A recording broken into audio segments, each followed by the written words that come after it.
જય માતાજી મિત્રો, અમે લોકો જોડાઈ ગયા છે એક નવી ન્યૂઝમાં. આટલા બધા વરસાદમાં અમે તમારા માટે આટલી જબરજસ્ત ન્યૂઝ લઈને આવીએ છીએ. તો લાઈક સબસ્ક્રાઈબ અને ફોલો કઈ હશે, લાઈક સબસ્ક્રાઈબ અને કોમેન્ટ કરી દેજો સારા મેળે. એ વરસાદ સવારથી ખતરનાક પડી રહ્યો છે, પાણી કરી નાખ્યું છે ચોફેર. અને અમે આજે માઇક લઈને આવી ગયા છે. સંવાદદાતા આપણી સાથે કોઈ જોડાયું નથી આજે. તો આપણે આજે મિત્રો દેખાઈ રહ્યા છે એમની સાથે પૂછપરછ કરીશું કે તેમને કેવો અનુભવ થઈ રહ્યો છે આ વરસાદનો. ચાલો જઈએ એમની જોડે. ચાલો. જય માતાજી મિત્રો, અમે લોકો આવી ચૂક્યા છે એક નવા વિડીયોમાં. આટલા ભરપૂર વરસાદમાં અમે તમારા માટે ન્યૂઝ કાઢવા માટે આવી ગયા છે કેનલે. કારણ કે આના પહેલા ભાગમાં બી અમે તમને કેનલનો સીન દેખાડ્યો હતો. તો આજે પણ અમે કેનલથી સ્ટાર્ટ કરીશું. તો અહીંયાના આપણે લોકલ માણસો મળી ગયા છે, જેમને આપણે પૂછીશું કે આ વરસાદનો અનુભવ તમારા ગામમાં કેવો થઈ રહ્યો છે. ચાલો પૂછીએ એમને પહેલા રેનકોટવાળા ભાઈને. તમને કેવો અનુભવ થઈ રહ્યો છે આ ભરપૂર વરસાદનો, તુફાની વરસાદનો, વાયરસ સાથે આવી રહ્યો છે? અરે 2 દિવસથી કન્ટિન્યુ વરસાદ, જોરદાર તાબડતોડ ગાંઠ ફાટું વરસાદ પડી રહ્યો છે. તો 2 દિવસથી આખા ગામ જણો બધા કંટાળી ગયા છે. ચારો ઓર પાણી અને ઘૂ તણાઈને આવી ગયું છે. મિત્રો આ ભાઈને આપણે પૂછી લીધું છે. એમને કીધું પ્રમાણે તમે જાણી શકો છો કે એમને કેવું થઈ રહ્યું છે. એમને થોડો ઘણો અનુભવ થઈ રહ્યો છે આ મુસળધાર વરસાદનો. અને બીજા ભાઈને પૂછીએ કે તેમને કેવો અનુભવ થઈ રહ્યો છે, એનું કારણ શું હોઈ શકે છે આટલો ખતરનાક વરસાદ પડવાની પાછળ વાયરા સાથે. તો ચાલો એમને પૂછીએ એ શું કહેવા માંગે છે. ચાલો મિત્રો, આપણી સાથે નવા એક લોકલ માણસ જોડાઈ ગયા છે ગામના. આ ગામનું નામ છે વિસનિયા. અને એમને પૂછીએ કે આ મુસળધાર વરસાદ પડવાનું કારણ શું છે પાછળથી, અને આટલો વરસાદ વસી રહ્યો છે તો પણ એ અહીંયા નીકળી પડે છે લોકોની સેવા કરવા માટે. અહીંયા આવતા જતા રસ્તે એમનો રસ્તો પણ બતાવી રહ્યા છે. તો એમને પૂછીએ કે આટલો બધો વરસાદ પડવાનું કારણ શું છે. ચાલો પૂછીએ એમને. તો બાપુ 2 દિવસથી ધૂમધામ વરસાદ પડી રહ્યો છે. બરાબર પાણી પણ અમારા ગામમાં ડીઝલ ભરી રહ્યું છે. અને અમે લોકોની આપણે સેવા કરવા માટે નીકળી પડ્યા છે, લોકોને રસ્તો બતાવી રહ્યા છે. અને એવું લાગે છે કે આજે જન્માષ્ટમીના દિવસે કૃષ્ણ ભગવાને વાદળોને પાલટી આપી હોય.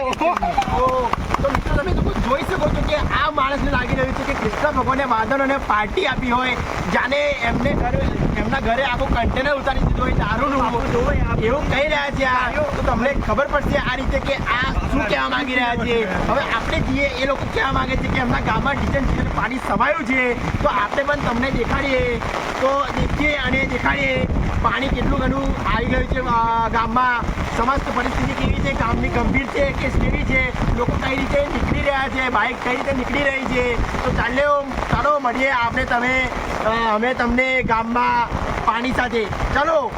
તો મિત્રો તમે લોકો જોઈ શકો છો કે આ લોકલ લોકોના કહેવા પ્રમાણે કે ગામમાં પાણીનું સ્તર ધીમે ધીમે આગળ જતાં વધતું જાય છે. અને આ રસ્તામાં પણ આ ઝાડવામાં પડી ગયા છે. દેખાડો કેમેરામેન, ઝાડવું દેખાડો. આ તમે લોકો જોઈ શકો છો કે વાહનો જવામાં પણ મુશ્કેલી થઈ રહી છે. મોટા વાહનો આસાનીથી જઈ શકતા નથી, ખાલી બાઇક જ પસાર થઈ શકે છે અહીંયાથી. અને આ લોકોના કહેવા પ્રમાણે કે કોને આગાહી કરી હતી અહીંયા? અંબાલાલ પટેલે, અંબાલાલ દાદાએ ભરપૂર આગાહી કરી છે કે 5 દિવસ લગીને વરસાદ ચાલુ જ રહેશે. ઓકે, તો હમણાં કોઈ અંબાલાલ દાદા કરીને હશે ગામના, તેમને આગાહી કરી હતી કે 5 દિવસ સતત આ વરસાદ પડશે અને પાણી તો એમથી એમ જશે. હવે પાણી દેખાડો, પાણી દેખાડો. પાણી મિત્રો તમે જોઈ શકો છો પાણી હજુ તો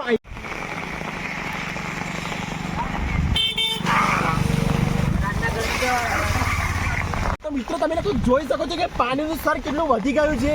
ડેટન તો અહીં નથી આવતું, પણ અહીંયા એક ઓગળીને અડધું જાય છે. તો આગળ તમને બતાવીએ કે પાણીની સપાટી અહીંયાથી આટલી વધી ગઈ છે, તો આગળ જતાં કેટલી વધી જશે. ચાલો મળીએ આગળ આપણા ગામમાં. ચાલો. તો મિત્રો તમે જોઈ શકો છો કે આ વરસાદ હજુ પણ રોકાવાનું નામ નથી લેતો. અને અમે ગામમાં ઘૂસતા અમને દેખવા મળ્યું કે ખેતીમાં કેટલું નુકસાન થઈ રહ્યું છે. લોકોને પાણી નીકળી રહ્યું છે, જેમને આ ડોંગર રોપી છે એમનું પણ ઘણું નુકસાન થઈ રહ્યું છે. ડોંગર કલાઈને બહાર નીકળી રહી છે.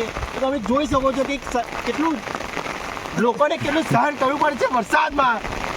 વિડીયો દેખાડ આગળ તેનું વિડીયો દેખાડ. તો બાપુ મારા ખેતરમાં પણ ઝાડ પણ પડી ગયું છે. બાપુ જુઓ તો મારા ખેતરમાં ઝાડ.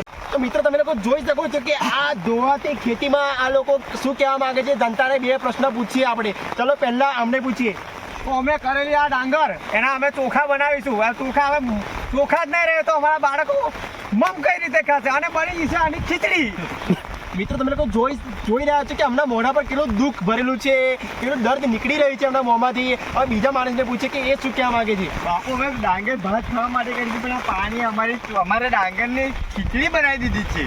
ઓકે, તો મિત્રો તમે લોકો જોઈ શકો છો કે આ લોકોની ખીચડી બની ગઈ છે ડાંગરની, અને આ લોકો એવું કહેવા માંગે છે કે એમના કણકીના રોટલા ખાવા છે તો કઈ રીતે ખાશે?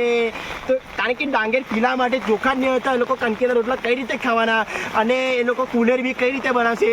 તો મિત્રો તમે લોકો જોઈ શકો છો પરિસ્થિતિ હમણાં કેટલી ગંભીર થઈ ગઈ છે વિસનયા ગામમાં. તો ચાલો આપણે હજુ આગળ પાણીનો બીજો બહાવ બતાવીએ. તો ચાલો મળીએ આપણે પાણી જોવા.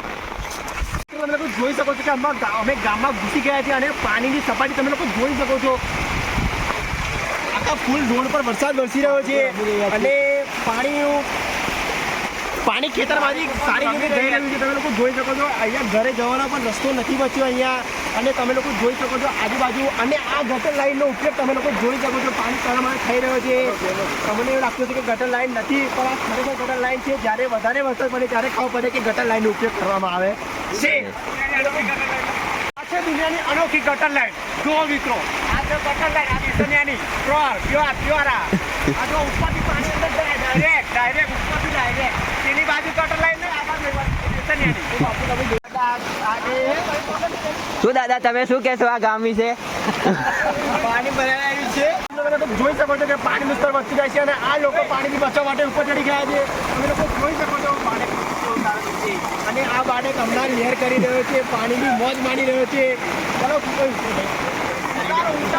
આપણે એમને બે શબ્દ પૂછી લઈએ કે શું કહેવા માંગે છે પાણી વિશે.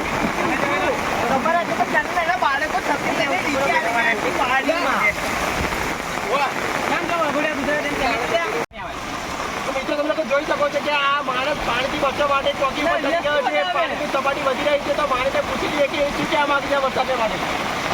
વરસાદ તો હવે શું કે એનું વાતાવરણ છે એટલે વરસાદ તો પડવાનો જ છે. પણ આજે કેવું કે આપણા કાનુવાળાનો બર્થડે છે, એટલે ઇન્દ્રદેવને આજે લાગે છે ક્વાર્ટર આપી દીધું એટલે એ ઘોડા થઈ ગયા છે. એટલે એમાં વરસાદ જ પડે ને બસ જુઓ તમે પછી જોઈ લો પાણી છે. નહીં જઈએ એના કારણે અમે તમે લોકો જોઈ શકો છો કે આ લોકો જીવન જીવવા માટે એ લોકો દુકાનેથી શાકભાજી લઈને આવી રહ્યા છે ખાવા માટે, અને અમને પૂછી દઈએ કે ગામની પરિસ્થિતિ કેવી છે, હમણાં વરસાદ કેવો છે, પાણીનું જળસ્તર કેવું છે. તો આ વ્યક્તિ શરમાઈ રહ્યા છે મિત્રો. હવે આગળ તો મિત્રો તમે લોકો જોઈ શકો છો કે અહીંયા પાણીનું સ્તર પેલા કરતાં પણ વધારે છે, અને લોકોની બાઇક ગામમાં જતી નથી એટલે અહીંયા મૂકી રહ્યા છે. તમે પાણીનું સ્તર જોઈ શકો છો, પાણી દેખાડો છો. તમને હું અંદર જઈને દેખાડું કે પાણીની સપાટી કેટલી છે. તો જેમ જેમ પાણીનું સ્તર વધતું જશે મિત્રો, અહીંયા બવારાનું બધું ભેગું પાણી આવે છે ગામમાંથી. તો મસ્ત મિત્રો આજ માટે આટલું જ. હવે મળીએ બીજા વિડીયોમાં. કાલે વરસાદ જો ચાલુ રહેશે તો તમારા માટે બીજો પણ વિડીયો આવી જશે અમારી ન્યૂઝ ચેનલ માં. તો બાય મિત્રો, મળીએ તમને બીજા વિડીયોમાં.